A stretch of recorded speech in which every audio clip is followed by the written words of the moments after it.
Hey neighbors, Kevin here with eTrailer, and today we're going to be taking a look at and showing you how to install Air Lift's LoadLifter 5000 Ultimate Air Helper Springs with internal jounce bumpers here on our 2025 Toyota Tundra. So if you're like our neighbor today and you're adding on an in-bed camper, a set of air springs is going to be the best suspension upgrade option for you. Having the ability to adjust your PSI level on the go and lift up that bed and help out with your suspension whenever you have that heavy load from that camper in there is going to make all the difference as far as handling, your braking power, your steering, and just overall ride quality. So this is going to be a custom made fit, so you'll get those custom brackets. You won't have to drill into the frame. You're not really doing too much. This was kind of an easier install when it came to airbags with this vehicle because there is a decent amount of space here with not as much stuff really in the way. Along with that, our air bellows have a double convoluted design, so the typical air spring bellow that you're going to see on the market right now. The difference maker here is that these also have an internal jounce bumper, so when you have your just factory setup, you are going to have a jounce bumper that's right up against the bottom of the frame. This is going to be internal inside of the bag now, so even if you had a puncture into that air spring and you lose all your air pressure, you'll still have something there to help you out. Now with that internal jounce bumper, you can technically go below 5 psi, but in most cases you are going to want to stay at least 5 psi in your air spring bags just so that they don't get deformed and that there's no way for them to get damaged from any kind of heavy load that you might drop in there just in case. Even with that internal jounce bumper, I would just still always take the safest route and make sure you keep it at least 5 psi. These air springs will top out at 100 psi, which is going to give you up to 5,000 pounds of load leveling capacity. Now, when I say load leveling capacity, that doesn't mean that you can actually throw 5,000 pounds in the bed and still be safe. You still have to follow whatever is the lowest rated component, which would be your truck. So you're going to want to double check your owner's manual, figure out what your payload capacity is, and stick within that range. That way you don't overload the vehicle and damage anything else, even though the airbags could still handle it. Now, there wasn't a lot of great spaces for me to drill through the bumper just because there's such thick plastic and multiple layers of things behind our bumper. So instead, I did pick up a separate bracket that I used to clamp onto our cross tube for our trailer hitch, and then I ran our two lines to it. With this being a truck bed camper that they're intending to use inside of this, that's probably going to be an offset weight. So going with something that's dual path is definitely going to be the right option because you might have more weight on the side where your fridge is, and then that's going to kind of have you sag more on that one side. So if you can put more PSI into that one side versus the other, you can get everything nice and level. Now, if you want to be able to do this while on the go, maybe you want to increase the PSI as you're already out. Maybe you are starting to ride and maybe you got a little bit more in the camper than you usually do and are noticing, this doesn't feel as good as it usually does. Then that's where you could pick up a compressor and have that ability to change your PSI and also monitor your system while you're out on the road. So when it comes to installation, if you are doing this at home, the easiest way to do this is actually going to be the way that we did not do it. What you'd want to do is lift up your vehicle by the frame and then come back over and support your axles as well with some jack stands, and then you can take your wheel off and kind of use that floor jack at the back, lifting up the frame so that you can get more space between your suspension and your axle. That'll allow you to easily get in here, throw your airbag in, all those brackets, and get it bolted on real quick.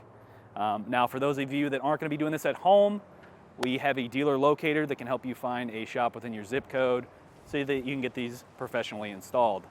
But if you are doing it at home, stick around, we're about to get to the install. Starting off our installation, we're going to be removing our stock jounce bumpers. That's these guys right here from both the passenger and the driver's side of the frame rails. There's going to be 3 bolts, 2 on the bottom and then 1 on the side.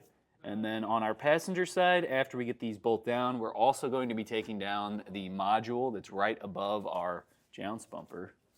But to do so, we're going to use a 12mm socket wrench.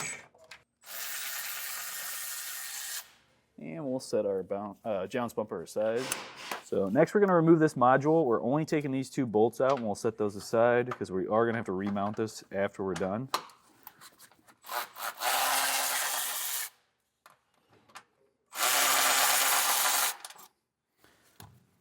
You can just lift it up and you can try to push it into the frame rail a little bit more.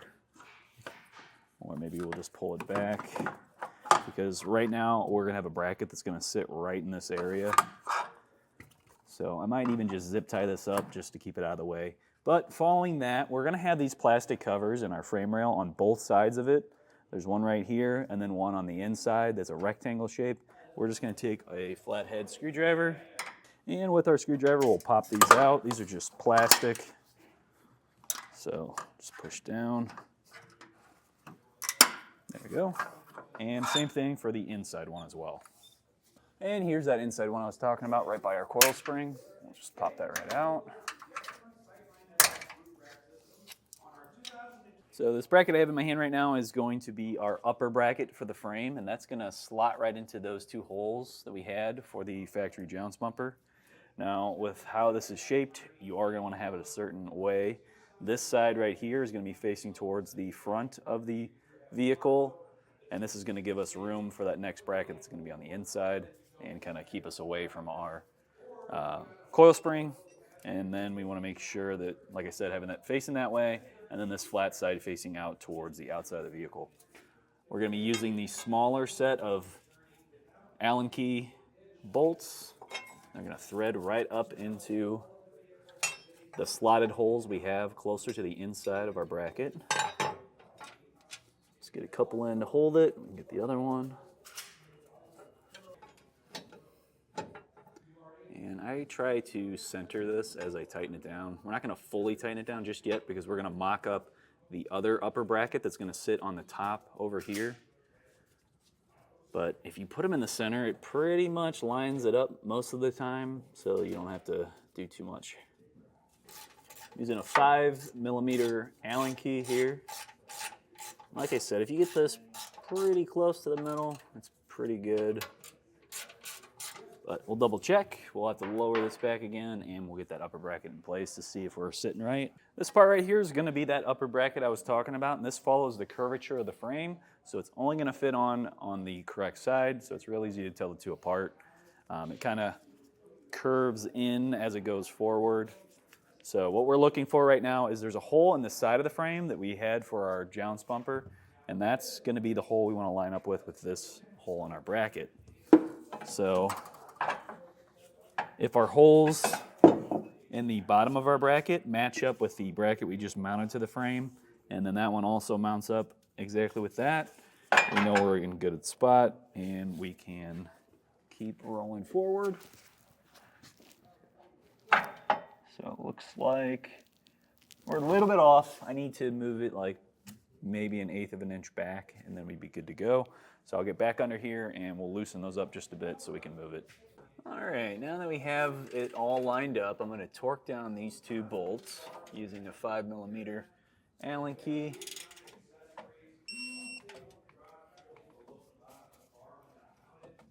Next, we're going to disconnect our emergency brake line, but we're going to be remounting that to our new bracket once we have it installed. So save that bolt. We'll set it aside. And you can just lift that up out of the way and kind of push it back while we work. We're going to take one of our roll plates. We'll line those holes up. And then in our brackets, we're going to have one that looks just like this. It's got one little notch taken out, and that needs to face towards the driver's side. So when for the passenger side, since we're on our passenger side right now.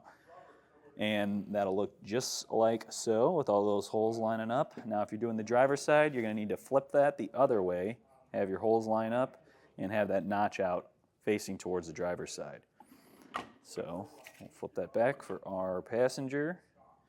And before we tighten anything down, we're going to slide in a carriage bolt, one of the 1-inch ones, right in this upper hole, and then another one in this back hole.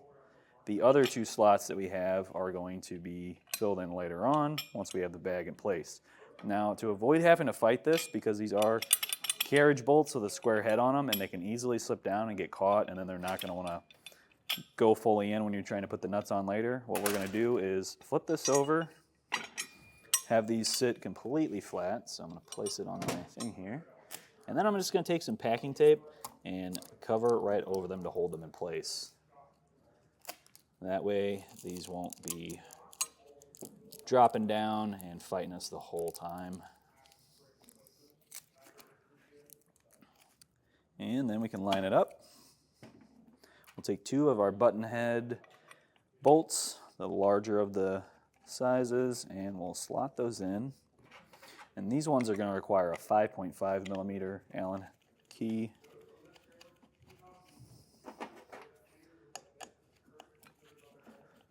Those going.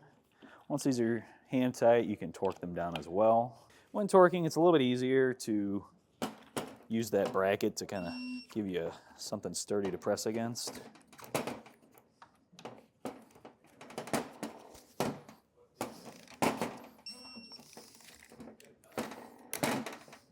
That out. Now with our air spring flipped over, we'll throw on another roll plate. And then we're going to have this bracket right here. We want this portion to face towards that little cutout that we had on the top bracket. Just like so. And what we'll do is we're going to take our larger carriage bolts and we'll run those through. And if you want to tape over those as well, you can. These ones are a little bit easier to work with because there's a little bit more room. And with them being so long, you can grab them and twist them if they do pop out of that little square head. So set that up. And then we can put 2 more of our button head screws in. And we'll torque those down as well. Finally, we're going to thread in our air fitting. I'm just going to put that in until we get it hand tight. Then you'll take a 1/2 inch wrench. And we're going to go 1.5 turns with it. So there's 1.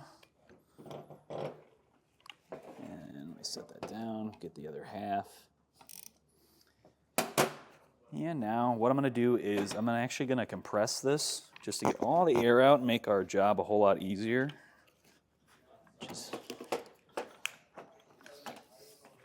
easier said than done, but I'm also going to take some zip ties. I'm going to run those across, so as I have it compressed, it's not going to be able to air back up, and that's going to make this a whole lot easier to slip it in because there is a lot of stuff in the way with this vehicle. All right, now you can see we've got it compressed. It's a whole lot easier to get this much smaller spring into place versus when it's fully aired up and trying to fight you the whole time. All right, we're going to be slipping this in. You most likely are going to have to bend out your brake line here, the hard line itself, just to get it away because we don't want that rubbing against our carriage bolts. Doesn't feel like we have anything else on the other side since we already moved the other line out of the way, so we'll be able to slip this in. And when you're doing this, you want to make sure that you have that notch and that larger part of the bracket facing out towards the center of the vehicle. But try to figure out how we want to orient this. I might just swing it in. All right, so don't have enough space still. What we're going to do is we'll jack up the vehicle by the frame here instead and create a little bit more space between our axle and our bracket. Now, if you were at home and you weren't on a lift, you could easily just use a floor jack with us being up on the lift to make it easier to shoot. So you guys can all see it at home. We're going to have to use this larger floor jack. Now we've got enough room, we can easily slide this in. Getting our carriage bolts away from everything. Like you can see here, we're still a little bit out. Be real careful while you're bending these because you can end up breaking them. But should be over enough for it now. And what we're going to do is cut off those zip ties. Our airbag will expand back up, and we're going to start lining up our holes. Now they tell you in the kit, or in the instructions, to take off that top bracket that we just left sitting there. Honestly, there's no point. You want this all to line up anyway so that when the bolts that we taped on go in, we're not having to fight it trying to put that top bracket back on. So just make sure those holes are all lined up properly. Cut your zip ties, and then you can let it slide into place. All right, so our jack definitely helped us out a lot. We got plenty of space here, so I'm going to lower that down a few notches, and we'll slide this in. So as I lower this and the suspension starts to compress, we are slotting in. Looks a little goofy just because it's kind of pulling one way because we don't have any bolts in. our nuts in yet, but we're slotted into that upper bracket. So now I'm gonna fully take that jack out and we'll lower the vehicle so that we can get some nuts on the inside over here, but we'll have to come through the wheel well to get to it. Now using 2 of the flange nuts, we're going to tighten down those 2 carriage bolts that we had sticking up from our other bracket, and then we're also going to add in 2 more towards that front because there was those 2 other square slots that were faced more out towards the wheel. So we'll do the same thing, stick 2 more carriage bolts up, put those flange nuts on, and then we'll tighten it all down and torque it as well. All right, so since it's too tight to get myself and the camera in there, I've gone ahead and put in all of my bolts. So along with those 2 bolts that we had, I used that packing tape on just to hold it up. Those carriage bolts that are about 1 inch long. We've also got our serrated flange nuts on those 2. It's really tight to get into the back. I had to use a stubby 14 mil wrench just to get in there and tighten it down, and then we had to use a crow's foot just to torque it. Luckily, it's not a high torque, so it was pretty easy to get done. Same thing on the front, these front 2 holes, we also used those carriage bolts with serrated flange nuts, and then we used the M8 bolt right here on our side of our frame rail. And I've got that torqued down as well. Next, we're going to take our axle bracket and we will pop that right in with our longer carriage bolts. Once we get those both slotted in, we're going to put on a flat washer and one of our lock nuts. And I'm going to get both on so it can hold itself up. And then we're going to start tightening these up just back and forth evenly, so that way when this does finally tighten enough, the bracket's going to sit nice and flush up against the frame and won't be, or axle, and won't be crooked. And once that's nice and snug, we'll torque this down as well. This is a very low torque setting, so don't go too crazy on it when you're tightening it down. Now we can reinstall our emergency brake line. There's a bracket on both the driver and passenger side that we'll put this to. So just go with what feels natural. We'll reuse the factory bolt. Drop that through. And then we're going to have a washer and lock nut included in our kit that we'll use to tighten that down. Now that that's all taken care of, we can reinstall that module. We're going to reuse one of the bolts. We'll slide that in. And then on the back side, we're going to have another a flat washer, and then another one of our flange nuts included with our kit. And if there's actually space, I might just do it the other way. Yeah, I'm going to do it this way. Make it easier to get to that nut and crank down on that instead of the bolt head. So throw that on.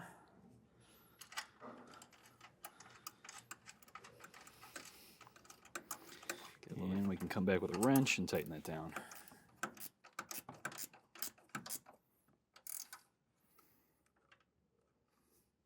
Now that we have our passenger side complete, we're going to do the same thing that we did over here, over on our driver's side. The only difference is going to be you're not going to have that module to deal with, but you will still have a brake line that you're going to want to make sure that you move out of the way.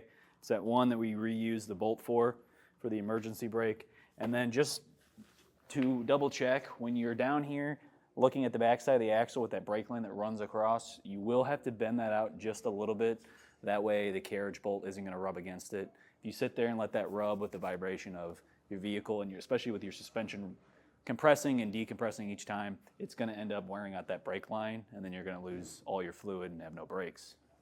So to get our airline attached to our fitting right here, we're going to first thread on one of our nuts, that all the way down. Then we're going to put on a star washer, and we'll slip that into the bracket. From there, we're going to have a rubber washer. Push that on. Next is a flat washer. And then finally a nut. And then I'll come back with a 1/2-inch wrench and socket, and we'll get that tightened down fully. And then once all that's done, we can just put on our air cap. So this vehicle is definitely one of the easiest ones I've ever had to route airlines through. There really isn't much moving around or hot in your way, so like we're not having to fight against the exhaust. Our airline is coming up right from our bag right over there on our driver's side, coming over the frame rail. I just followed the wire harness here and then I wound it up so that we have all this excess. If there's ever an issue with the bag, maybe we have a leak with the fitting, we have to take it off and cut a little bit off, we have some excess to use. Now on the passenger side, same deal. We just came up right over the frame. There's a wire harness that runs itself all the way back here. So I just kept it with the frame rail all the way back till we got to here, and then I ran it across, zip tying it to the wire harness that runs along our bumper. And then once I got over to here, it was just enough length to come right up in here with only a little bit of slack up there. So we do still have some. If we have to do any changes, cut any airline tube out, we could tighten this up a little bit more, but it should be all good to go. So we'll throw some air into these bags and then test them for a leak. All right, now we can use some soapy water and we'll spray it at each connection point. Luckily with this, since we didn't run it to a compressor or anything, the only connection point we are gonna have is right at our fitting and then right at our airbag. So we'll spray a little bit of soapy water on there. If you see any big bubbles start shooting out, then you know you got a problem, but looks like it was good from the factory. Now for inside with our passenger bag.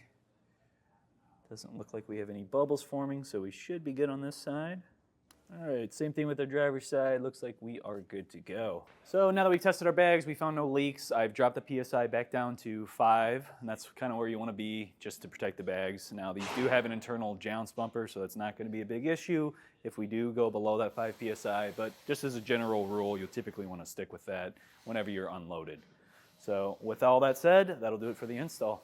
Well, I think that does it for today's look at and installation of the Air Lift LoadLifter 5000 Ultimate Air Helper Springs with internal jounce bumpers here on our 2025 Toyota Tundra.